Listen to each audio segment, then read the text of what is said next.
Almost nothing in American history is as misunderstood as the Great Depression. Here to debunk 7 all too prevalent myths about it, Learn Liberty welcomes back. I'm Anthony Davies, Associate Professor of Economics at Duquesne University and co-host of the weekly podcast Words and Numbers.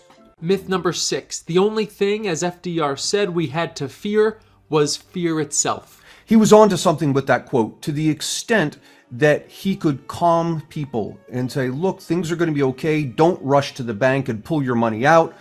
People will have a tendency, to the extent they listen to him, not to pull their money out, and that makes it less likely that the banks would go bankrupt. And so you have fewer bank failures.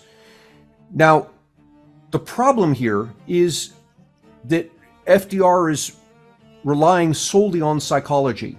That is, if I can convince you that things are going to be okay, you'll act in a certain way such that things will be better than they would have been otherwise. In the crash of 1987, Alan Greenspan relied on psychology in the same way when he said the Federal Reserve stands ready to make available as much liquidity as the markets need.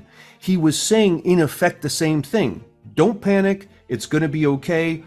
The Federal Reserve stands ready to do what's necessary so your banks don't fail. The difference is, when Alan Greenspan said it, he had behind him the ability to actually take action to make sure that banks didn't fail.